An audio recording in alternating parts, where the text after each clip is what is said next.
Justin Payton. Thank you for giving me your time today to speak about this very fun film, Carved. I had the pleasure to watch it early this morning and enjoyed it very much. It was Good. funny, it was wild. It was I didn't know what to expect going into it, but I thoroughly enjoyed this. Excellent. good. So Carved obviously blends horror and comedy in a very unique way. How did you approach balancing those two tones in your performance, especially, during these intense supernatural settings?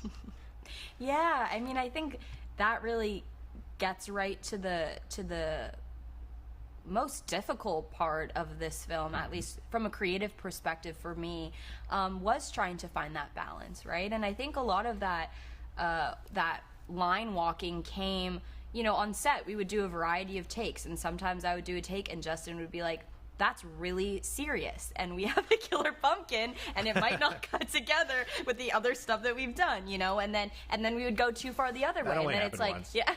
That didn't happen very often.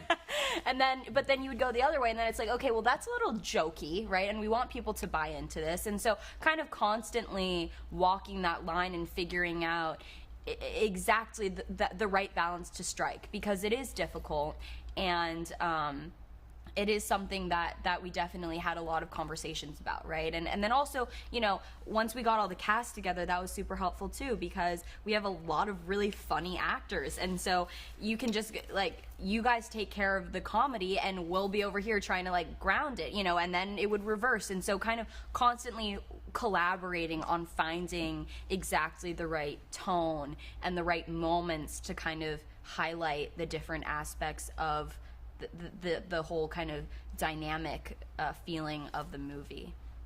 Yeah, comedy horror is can be very challenging to pull off.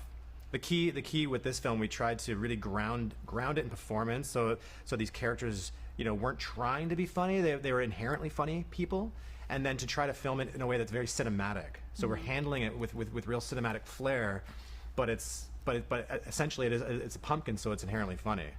And then the secret to that, to do horror comedy, is to do 80% horror and 20% comedy. I think I don't know where we landed in that. You should have told me that. Yeah, there was moments on set where I'm like, this is really funny. Is it too funny? I'm like, and then trying to figure out where the line is. Yeah. Is a constant thing with a movie like this. Yeah. Well, the jokes they came at the right moments. Oh, It wasn't overkill, it wasn't cliched, it wasn't cheesy, and it wasn't expected. So that was good. fun, right? There you go. Yeah. Someone gets it. So on that note, Tell everyone that. right? The idea of a killer pumpkin came during a pumpkin carving contest that I was involved in years ago, and then it evolved into the short film, and that was 6 years ago when we made the short film. And then when the idea came up of doing it as a feature, and telling a bigger story, I was really inspired by the Stewbridge Sleepy Hollow experience, which is a historical village that does a reenactment of Sleepy Hollow. That's an outdoor musical stage play, and it's really well done. If you haven't seen it, it's beautiful the way it's choreographed, the music, the lights, and it's just an amazing production. So I really wanted to set the story in that environment with a group of people that are performers, actors, and Peyton's character, a writer director who's actually talented.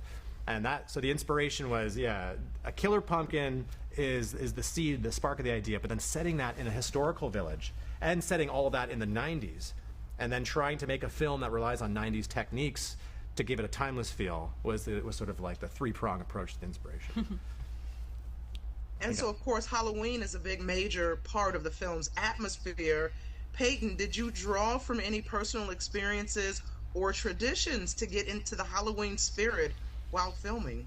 Honestly, we shot at the Shaker Village in Kentucky, which was this, it belonged to the Shakers, and now it's like this working farm. But honestly, being there and mostly being awake during the middle of the night, kind of in and of itself had a creepy Halloween-y feel to it, for sure. People kept telling us it was haunted, and so you're kind of in the middle of nowhere in this cabin, and so I think I definitely was just pulling from the energy of the place. I feel like it definitely got us, I think, into the right headspace. Oh yeah, when you drive through, there's wild deer that just cover the roads and the hills. Yeah, you drive in and it's just wild kind animals. of jump out, and there's It was pretty spooky. Pretty spooky stuff. This film blends obviously supernatural horror with very relatable real life fears like feeling trapped, powerless, vulnerable.